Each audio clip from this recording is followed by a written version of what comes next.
ಅಧ್ಯಾಯ 21-25.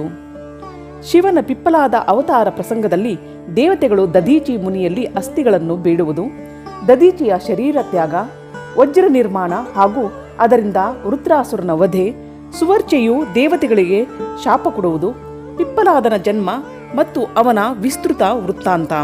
ಅನಂತರ ಮಹೇಶಾವತಾರ ಹಾಗೂ ವೃಷೇಶಾವತಾರಗಳ ಚರಿತ್ರೆಯನ್ನು ತಿಳಿಸಿ ನಂದೀಶ್ವರನು ಹೇಳಿದನು. ಮಹಾಬುದ್ಧಿವಂತರಾದ ಸನತ್ಕುಮಾರರೇ, ಈಗ ನೀನು ಅತ್ಯಂತ ಆಹ್ಲಾದದಿಂದ ಮಹೇಶ್ವರನ ಪಿಪ್ಪಲಾದ ಎಂಬ ಪರಮೋತ್ಕೃಷ್ಟ ಅವತಾರದ ವರ್ಣನೆಯನ್ನು ಶ್ರವಣಿಸು. ಈ ಉತ್ತಮ ಆಖ್ಯಾನವು ಭಕ್ತಿಯನ್ನು ವೃದ್ಧಿಪಡಿಸುವುದಾಗಿದೆ. ಮುನೀಶ್ವರ, ಒಮ್ಮೆ ದೈತ್ಯರು ವೃತ್ರಾಸುರನ ಸಹಾಯದಿಂದ ಇಂದ್ರಾದಿ ಸಮಸ್ತ ದೇವತೆಗಳನ್ನು ಪರಾಜಿತಗೊಳಿಸಿದರು. ಆಗ ಎಲ್ಲ ದೇವತೆಗಳು ದಧೀಚಿಯ ಆಶ್ರಮದಲ್ಲಿ ತಮ್ಮ ತಮ್ಮ ಅಸ್ತ್ರಗಳನ್ನು ಎಸೆದು ತತ್ಕ್ಷಣ ಸೋಲನ್ನು ಒಪ್ಪಿಕೊಂಡರು. ಅನಂತರ ಸೋತು ಹೋದ ಇಂದ್ರ ಸಹಿತ ದೇವತೆಗಳೆಲ್ಲರೂ ಹಾಗೂ ದೇವರ್ಷಿಯು ಶೀಘ್ರವಾಗಿ ಬ್ರಹ್ಮಲೋಕಕ್ಕೆ ಹೋಗಿ ಅಲ್ಲಿ ಬ್ರಹ್ಮದೇವರಲ್ಲಿ ತಮ್ಮ ದುಃಖವನ್ನು ತೋಡಿಕೊಂಡರು. ದೇವತೆಗಳ ಆ ಮಾತನ್ನು ಕೇಳಿ ಲೋಕ ಪಿತಾಮಹ ಬ್ರಹ್ಮನು ಎಲ್ಲ ರಹಸ್ಯವನ್ನು ಯಥಾರ್ಥವಾಗಿ ಪ್ರಕಟಿಸಿದನು. ಇದೆಲ್ಲವೂ ತ್ವಷ್ಟಾನ ಕಾರ್ಯವಾಗಿದೆ. ತ್ವಷ್ಟಾನನೇ ನಿಮ್ಮನ್ನು ವಧಿಸಲಕ್ಕಾಗಿ ತಪಸ್ಸಿನ ಮೂಲಕ ಈ ಮಹಾ ತೇಜಸ್ವಿ ವೃತ್ರಾಸುರನು ಉತ್ಪನ್ನ ಮಾಡಿರುವನು. ಈ ದೈತ್ಯನು ಮಹಾ ಆತ್ಮಬಲದಿಂದ ಸಂಪನ್ನನು ಮತ್ತು ಸಮಸ್ತ ದೈತ್ಯರ ಅಧಿಪತಿಯಾಗಿರುವನು. ಆದ್ದರಿಂದ ಇವನ ವಧೆಯಾಗುವಂತಹ ಪ್ರಯತ್ನವನ್ನು ಮಾಡಿರಿ.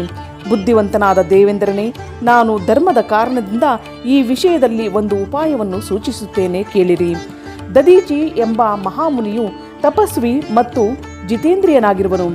ಅವರು ಹಿಂದೆ ಶಿವನನ್ನು ಆರಾಧಿಸಿ ವಜ್ರದ ಹಾಗೆ ಅಸ್ಥಿಗಳಾಗುವಂತೆ ವರವನ್ನು ಪಡೆದಿದ್ದರು. ಆದ್ದರಿಂದ ನೀವು ಅವರಲ್ಲಿ ಅವರ ಅಸ್ಥಿಗಳನ್ನು ಬೇಡಿರಿ, ಅವರು ಅವಶ್ಯವಾಗಿ ಕೊಡುವರು. ಮತ್ತೆ ಆ ಅಸ್ಥಿಗಳಿಂದ ವಜ್ರದಂಡವನ್ನು ನಿರ್ಮಿಸಿರಿ. ನೀವು ನಿಶ್ಚಯವಾಗಿ ಅದರಿಂದ ವೃತ್ರಾಸುರನನ್ನು ಕೊಲ್ಲಬಲ್ಲಿರಿ. ನಂದೀಶ್ವರನು ಹೇಳುತ್ತಾನೆ, ಮುನಿಯೇ, ಬ್ರಹ್ಮದೇವರ ಮಾತನ್ನು ಕೇಳಿ ಇಂದ್ರನು ದೇವಗುರು ಬೃಹಸ್ಪತಿಯರನ್ನು ಹಾಗೂ ದೇವತೆಗಳೊಂದಿಗೆ ದಧೀಚಿಯ ಉತ್ತಮ ಆಶ್ರಮಕ್ಕೆ ಬಂದರು. ಅಲ್ಲಿ ಇಂದ್ರನು ಸುವರ್ಚಾ ಸಹಿತ ದಧೀಚಿ ಮುನಿಯ ದರ್ಶನ ಮಾಡಿ ಆದರದಿಂದ ಕೈ ಜೋಡಿಸಿಕೊಂಡು ಅವರಿಗೆ ನಮಸ್ಕರಿಸಿದರು. ಮತ್ತೆ ದೇವಗುರು ಬೃಹಸ್ಪತಿ ಹಾಗೂ ಇತರ ದೇವತೆಗಳು ಕೂಡ ನಮ್ರತೆಯಿಂದ ಅವರಿಗೆ ತಲೆಬಾಗಿದರು. ವಿದ್ವಾಂಸರಲ್ಲಿ ಶ್ರೇಷ್ಠರಾದ ದಧೀಚಿ ಮುನಿಗಳು ಕೂಡಲೇ ಅವರ ಅಭಿಪ್ರಾಯವನ್ನು ಅರಿತುಕೊಂಡರು. ಆಗ ಅವರು ತಮ್ಮ ಪತ್ನಿ ಸುವರ್ಚೆಯನ್ನು ತಮ್ಮ ಆಶ್ರಮದಿಂದ ಬೇರೆಡೆಗೆ ಕಳಿಸಿದರು.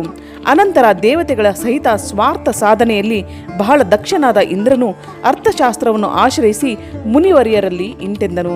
ಇಂದ್ರನು ಹೇಳಿದನು, ಮುನಿಯೇ, ನೀವು ಮಹಾಶಿವಭಕ್ತರು, ದಾನಿಗಳು, ಶರಣಾಗತ ರಕ್ಷಕರು ಆಗಿರುವಿ. ಅದಕ್ಕಾಗಿ ನಾವೆಲ್ಲ ದೇವತೆಗಳು ಮತ್ತು ಮಹರ್ಷಿಗಳು ತ್ವಷ್ಟಾನ ಮೂಲಕ ಅಪಮಾನಿತರಾದ ಕಾರಣ ನಿಮಗೆ ಶರಣಾಗಿದ್ದೇವೆ. ವಿಪ್ರವರರೇ, ನೀವು ನಿಮ್ಮ ವಜ್ರಮಯ ಅಸ್ಥಿಗಳನ್ನು ನಮಗೆ ಪ್ರದಾನ ಮಾಡಿರಿ. ಏಕೆಂದರೆ ನಿಮ್ಮ ಅಸ್ಥಿಗಳಿಂದ ವಜ್ರಾಯುಧವನ್ನು ನಿರ್ಮಿಸಿಕೊಂಡು ನಾನು ಆ ದೇವದ್ರೋಹಿಯನ್ನು ವಧಿಸುವೆನು. ಇಂದ್ರನು ಈ ಮಾತನ್ನು ಹೇಳಿದಾಗ ಪರೋಪಕಾರ ಪರಾಯಣ ದಧೀಚಿ ಮುನಿಯು ತನ್ನ ಸ್ವಾಮಿಯಾದ ಶಿವನನ್ನು ಧ್ಯಾನಿಸಿ ತನ್ನ ಶರೀರವನ್ನು ತ್ಯಜಿಸಿದರು. ಅವರ ಸಮಸ್ತ ಬಂಧನಗಳು ನಾಶವಾಗಿ ಹೋಗಿದ್ದವು. ಆದ್ದರಿಂದ ಅವರು ಕೂಡಲೇ ಬ್ರಹ್ಮಲೋಕಕ್ಕೆ ಹೊರಟು ಹೋದರು. ಆಗ ಅಲ್ಲಿ ಪುಷ್ಪವೃಷ್ಟಿಯಾಯಿತು. ಇದನ್ನು ನೋಡಿ ಎಲ್ಲರೂ ಆಶ್ಚರ್ಯಚಕಿತರಾದರು. ಅನಂತರ ಇಂದ್ರನು ಶೀಘ್ರವಾಗಿ ಸುರಭಿ ಗೋವನ್ನು ಕರೆಸಿ ಆ ಶರೀರವನ್ನು ನೆಕ್ಕಿಸಿದನು ಮತ್ತು ಆ ಅಸ್ಥಿಗಳಿಂದ ಅಸ್ತ್ರವನ್ನು ನಿರ್ಮಾಣ ಮಾಡಲು ವಿಶ್ವಕರ್ಮನಿಗೆ ಆದೇಶಿಸಿದನು. ಆಗ ಇಂದ್ರನ ಅಪ್ಪಣೆಯನ್ನು ಪಡೆದು ವಿಶ್ವಕರ್ಮನು ಶಿವನ ತೇಜದಿಂದ ಸುದೃಢವಾದ ಮುನಿಯ ವಜ್ರಮಯ ಅಸ್ಥಿಗಳಿಂದ ಸಮಸ್ತ ಅಸ್ತ್ರಗಳನ್ನು ಕಲ್ಪಿಸಿದನು. ಅವರ ಬೆನ್ನೆಲುಬಿನಿಂದ ವಜ್ರ ಮತ್ತು ಬ್ರಹ್ಮಶಿರ ಎಂಬ ಬಾಣವನ್ನು ನಿರ್ಮಿಸಿದನು ಹಾಗೂ ಇತರ ಅಸ್ಥಿಗಳಿಂದ ಅನೇಕ ಅಸ್ತ್ರಗಳನ್ನು ನಿರ್ಮಿಸಿದನು. ಆಗ ಶಿವನ ತೇಜದಿಂದ ಉತ್ಕರ್ಷ ಪಡೆದ ಇಂದ್ರನು ಆ ವಜ್ರವನ್ನು ಎತ್ತಿಕೊಂಡು ರುದ್ರನು ಯಮನ ಮೇಲೆ ಆಕ್ರಮಿಸಿದಂತೆ ಕ್ರೋಧದಿಂದ ವೃತ್ರಾಸುರನ ಮೇಲೆ ಆಕ್ರಮಣ ಮಾಡಿದನು. ಮತ್ತೆ ಕವಚಾದಿಗಳಿಂದ ಚೆನ್ನಾಗಿ ಸುರಕ್ಷಿತನಾದ ಇಂದ್ರನು ಪರಾಕ್ರಮವನ್ನು ಪ್ರಕಟಿಸುತ್ತಾ ಆ ವಜ್ರದಿಂದ ಪರ್ವತ ಶಿಖರದಂತಿರುವ ವೃತ್ರಾಸುರನ ತಲೆಯನ್ನು ಕಡಿದು ಉರುಳಿಸಿದನು. ಅಯ್ಯ, ಆಗ ಸ್ವರ್ಗವಾಸಿಗಳು ವಿಜಯೋತ್ಸವವನ್ನು ಆಚರಿಸಿದರು. ಇಂದ್ರನ ಮೇಲೆ ಪುಷ್ಪವೃಷ್ಟಿಯಾಯಿತು. ಎಲ್ಲ ದೇವತೆಗಳು ಅವನನ್ನು ಸ್ತುತಿಸತೊಡಗಿದರು. ಅನಂತರ ಮಹಾ ಆತ್ಮಬಲದಿಂದ ಸಂಪನ್ನ ದಧೀಚಿ ಮುನಿಯ ಪತಿವ್ರತಾ ಪತ್ನಿ ಸುವರ್ಚೆಯು ಮರಳಿ ಆಶ್ರಮಕ್ಕೆ ಬಂದಾಗ ಅಲ್ಲಿ ದೇವತೆಗಳಿಗಾಗಿ ಪತಿಯು ಸತ್ತಿರುವುದನ್ನು ತಿಳಿದು ಆಕೆಯು ದೇವತೆಗಳಿಗೆ ಶಾಪವನ್ನು ಕೊಡುತ್ತಾ ಇಂತೆಂದಳು. ಸುವರ್ಚ ಹೇಳಿದಳು, ಅಯ್ಯೋ, ಇಂದ್ರ ಸಹಿತ ಎಲ್ಲ ದೇವತೆಗಳು ಬಹಳ ದುಷ್ಟರಾಗಿದ್ದಾರೆ. ತಮ್ಮ ಕಾರ್ಯ ಸಿದ್ಧಗೊಳಿಸುವುದರಲ್ಲಿ ನಿಪುಣರು, ಮೂರ್ಖರು, ಲೋಭಿಗಳು ಆಗಿದ್ದಾರೆ. ಅದಕ್ಕಾಗಿ ಅವರೆಲ್ಲರೂ ಇಂದಿನಿಂದ ನನ್ನ ಶಾಪದಿಂದ ಪಶುಗಳಾಗಲಿ. ಹೀಗೆ ಆ ತಪಸ್ವಿ ಮುನಿಪತ್ನಿ ಸುವರ್ಚೆಯು ಇಂದ್ರಾದಿ ಸಮಸ್ತ ದೇವತೆಗಳಿಗೆ ಶಾಪವನ್ನು ಕೊಟ್ಟಳು. ಅನಂತರ ಆ ಪತಿವ್ರತೆಯು ಪತಿಲೋಕಕ್ಕೆ ಹೋಗಲು ಯೋಚಿಸಿದಳು. ಮತ್ತೆ ಆ ಮನಸ್ವಿನಿ ಸುವರ್ಚೆಯು ಪವಿತ್ರ ಕಟ್ಟಿಗೆಗಳಿಂದ ಒಂದು ಚಿತೆಯನ್ನು ಸಿದ್ಧಗೊಳಿಸಿದಳು. ಆಗ ಶಂಕರನ ಪ್ರೇರಣೆಯಿಂದ ಸುಖದಾಯಕವಾದ ಆಕಾಶವಾಣಿಯಾಯಿತು. ಅದು ಮುನಿಪತ್ನಿ ಸುವರ್ಚೆಗೆ ಆಶ್ವಾಸನೆಯನ್ನು ನೀಡುತ್ತಾ ನುಡಿಯಿತು. ಆಕಾಶವಾಣಿಯು ಇಂತೆಂದಿತು, ಪ್ರಾಜ್ಞೆ, ಇಂತಹ ಸಾಹಸವನ್ನು ಮಾಡಬೇಡ. ನನ್ನ ಮಾತನ್ನು ಕೇಳು. ದೇವಿ, ನಿನ್ನ ಉದರದಲ್ಲಿ ಮುನಿಯ ತೇಜ ನೆಲೆಸಿದೆ. ನೀನು ಅದನ್ನು ಪ್ರಯತ್ನಪೂರ್ವಕ ಉತ್ಪನ್ನ ಮಾಡು. ಮತ್ತೆ ನಿನ್ನಿಚ್ಛೆ ಇದ್ದಂತೆ ಮಾಡು. ಏಕೆಂದರೆ ಗರ್ಭವತಿ ಸ್ತ್ರೀಯು ಸತಿ ಹೋಗಬಾರದೆಂಬ ಶಾಸ್ತ್ರದ ಆದೇಶವಿದೆ. ನಂದೀಶ್ವರನು ಹೇಳುತ್ತಾನೆ, ಮುನೀಶ್ವರರೇ, ಹೀಗೆ ಹೇಳಿ ಆ ಆಕಾಶವಾಣಿಯು ಸುಮ್ಮನಾಯಿತು. ಇದನ್ನು ಕೇಳಿ ಆ ಮುನಿಪತ್ನಿಯು ಕ್ಷಣಕಾಲ ವಿಸ್ಮಯಗೊಂಡಳು. ಆದರೂ ಆ ಸತಿ ಸಾಧ್ವಿ ಸುವರ್ಚೆಗೆ ಪತಿಲೋಕದ ಪ್ರಾಪ್ತಿಯೇ ಇಷ್ಟವಾಗಿತ್ತು. ಆದ್ದರಿಂದ ಆಕೆಯು ಕುಳಿತುಕೊಂಡು ಕಲ್ಲಿನಿಂದ ತನ್ನ ಉದರವನ್ನು ವಿದೀರ್ಣಗೊಳಿಸಿಕೊಂಡಳು. ಆಗ ಅವಳ ಉದರದಿಂದ ದದೀಚಿಯ ಆ ಗರ್ಭವು ಹೊರಗೆ ಬಂತು. ಅದರ ಶರೀರವು ಪರಮ ದಿವ್ಯ ಹಾಗೂ ಪ್ರಕಾಶಮಾನವಾಗಿತ್ತು. ಅದು ತನ್ನ ಪ್ರಭೆಯಿಂದ ದಶ ದಿಕ್ಕುಗಳನ್ನು ಬೆಳಗುತ್ತಿದ್ದನು. ಅಯ್ಯ, ದದೀಚಿಯ ಉತ್ತಮ ತೇಜದಿಂದ ಪ್ರಾದುರ್ಭವಿಸಿದ ಆ ಗರ್ಭವು ಲೀಲೆ ಮಾಡುವುದರಲ್ಲಿ ಸಮರ್ಥನಾದ ಸಾಕ್ಷಾತ್ ರುದ್ರನ ಅವತಾರವಾಗಿತ್ತು.